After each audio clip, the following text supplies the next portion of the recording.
Selamat berjumpa dalam Renungan MBC Indonesia. Sahabat-sahabatku yang terkasih, hari ini kita merayakan peringatan wajib Santo Fransiskus dari Assisi.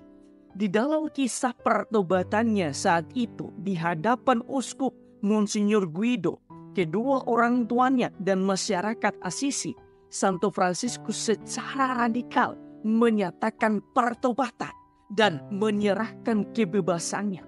Ia menanggalkan seluruh pakaian kebesarannya sebagai orang kerajaan. Dan kemudian menyerahkan pakaian kerajaan itu kepada ayahnya. Dan ia pun berkata saat itu juga, mulai saat ini Bapakku bukan lagi Pietro Bernardone, tetapi aku dengan bebas mengatakan Bapakku adalah Bapa kami yang di surga. Walaupun setelah peristiwa ini, ia benar-benar mengalami banyak penderitaan karena keluar dari zona nyaman dirinya, tidak memiliki apa-apa, dan hidup seperti orang miskin. Tetapi ia sungguh-sungguh menggantungkan seluruh hidupnya kepada Tuhan.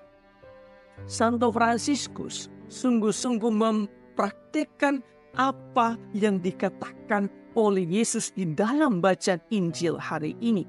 Yesus mengatakan, marilah kepadaku semua yang letih lesu dan berbeban berat. Aku akan memberikan kelegaan kepadamu. Dengan sabda ini, Yesus tidak mengatakan bahwa dengan datang kepadanya lantas penderitaan atau masalah kita akan berakhir. Tetapi Yesus hendak mengajak kita semua bahwa jika kita memiliki beban hidup, derita, dan apapun yang kita gumuli di dalam hidup ini, di dalam keterbatasan, di dalam kesengsaraan, yang harus kita lakukan ialah datang kepadanya, menyerahkan seluruh derita, pergumulan itu kepada Yesus. Memang datang kepada Yesus tidak dengan serta-merta hidup kita akan baik-baik saja. Tetapi perhatikanlah sabda Yesus sesudahnya. Pikulah kuk yang kupasang dan belajarlah daripadaku, karena aku lemah lembut dan rendah hati, dan jiwamu akan mendapat ketenangan. Ada beberapa poin penting dari sabda ini. Pertama, tentang kuk yang kupasang. Pada umumnya kuk itu dipikul berdua. Maka ketika kita memikul kuk, yang menemani kita saat memikul kuk kita ialah Yesus sendiri. Artinya ketika kita menderita, Yesuslah yang sedang berjalan bersama kita. Yesuslah yang sedang memikul salib kita dan berjalan bersama-sama dengan kita, memikul penderitaan kita, memikul kesengsaraan kita, memikul apa yang sedang kita gumuli bersama-sama dengan kita.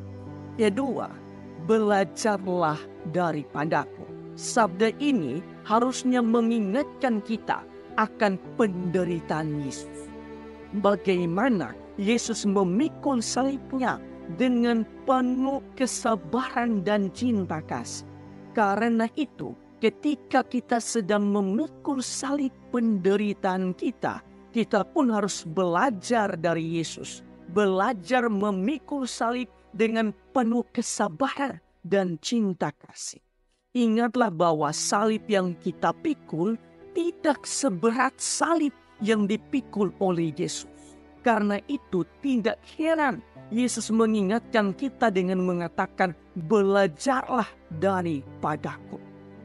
Ketiga, sesudah frase kedua tadi, belajarlah daripada, Yesus mengatakan, karena aku lemah lembut dan rendah hati. Itu artinya belajar dari Yesus bukan hanya tentang memikul salib dengan penuh kesabaran dan cinta kasih, tetapi memikul salib juga dengan lemah lembut dan rendah hati. Sebab dengan hati yang lemah lembut dan rendah hati, maka kita tidak akan memberontak akan penderitaan yang sedang kita jalani. Kita tidak akan merasa bahwa penderitaan ini adalah kutukan dari Tuhan.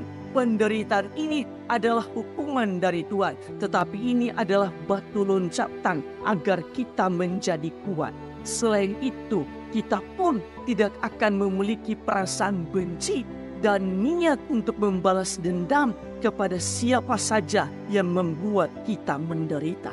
Dalam arti tertentu, ketika kita sedang memikul salib penderitaan kita, kita perlu memiliki hati sekuat hati Yesus. Karena itu yang patut kita doakan di dalam derita kita ialah doa kepada hati kudus Yesus. Ya Tuhan, jadikanlah hatiku seperti hatimu. Dengan demikian sabda Yesus yang terakhir akan menjadi nyata dan jiwamu akan mendapat ketenangan. Tuhan memberkati Anda semua.